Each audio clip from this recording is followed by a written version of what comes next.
So you guys recently launched a Century 21 Global website, and talk to me for a second maybe about, so I'm an agent, and I guess this doesn't apply to every single market because, if I'm in, the middle of Kansas somewhere, there's probably not a lot of international buyers moving in, but in a lot of our markets we've got, right, this idea that there's international money flowing into our markets. Like I've talked to an agent in Miami not too long ago, and he was just like, man, the international money is coming from every which way.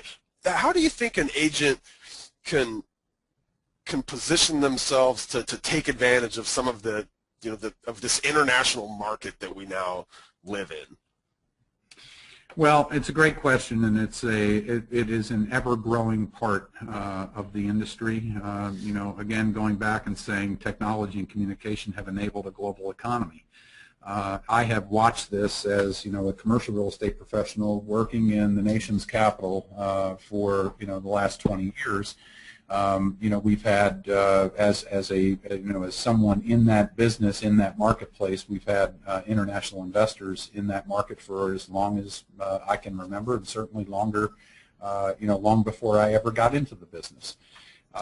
People, from other countries today, because of accessibility, because of transparency, are able to take a look at the world and the world's real estate markets. So, when real estate was, quote, on sale here in the United States, there was a really significant run-up in the amount of international investors that were purchasing properties here in the United States. In fact, year-ending March of 2012, there was $82.5 billion worth of real estate that was sold here in the United States to investors from outside of the United States. That's residential real estate. In year-ending March of 2013, there was $68.3 billion worth of real estate that was sold here in the U.S. to investors from outside of the U.S. There's primary countries that are investing here. Canada is number one. China is certainly on the list. India is on the list. The UK, believe it or not, is on the list. And they are looking at relatively specific markets, those being in California, the Northeast, Florida, some of the desert Southwest markets happen to be the primary markets. But if you think about other marketplaces where there truly is a melting pot as in a marketplace, there is the likelihood that you will get an opportunity to sell real estate there to an investor from outside of the U.S. Secondly, if you think about the demographics here in the United States and the shift and change in demographics, and this goes back to an earlier question, about remaining relevant in the market. If you're not staying up to speed on what's happening within your marketplace with the change in demographics, you're likely going to miss an opportunity. So today, 53 million Americans are Hispanic. They make up 16% of the U.S. population.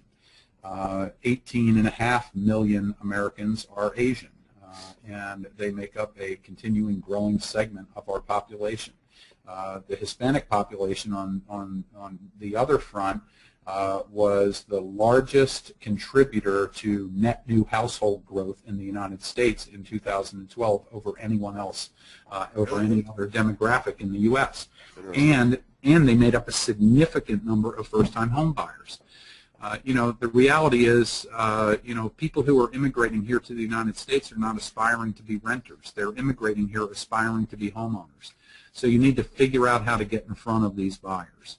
So for us, at Century 21, we do 48% of our transactions that we do globally are done outside of the United States.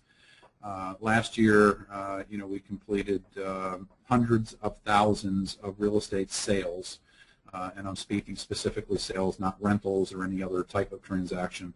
Hundreds of thousands were done outside of the United States. And we have presence. We have 2 times as many offices than outside of the U.S. than we have in the U.S. And we're in a lot of these really strong markets. We have 1,000 offices in China. We have 900 in Japan. We have 400 in Canada. We have 300 in Australia. We have 125 in Mexico. And the list goes on. I could just name all the way across Europe, all through Asia, down into Africa, and certainly down in South America and Mexico and here in North America.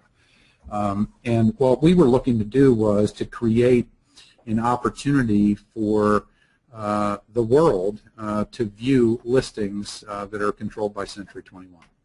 So our new website, century21global.com, incorporates Century 21 listings today from 24 countries. We have 16 language translations and 36 currency conversions.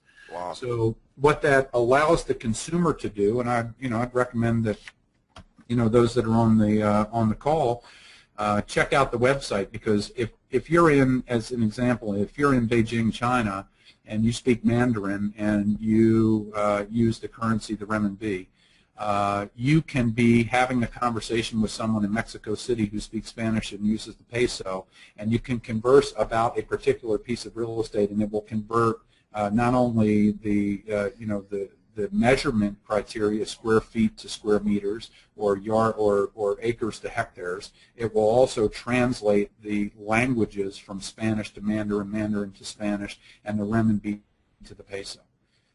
So it's truly giving the consumer the ability to be able to take a look at property anywhere in the world where Century 21 operates to make a determination if that's a market that they want to see.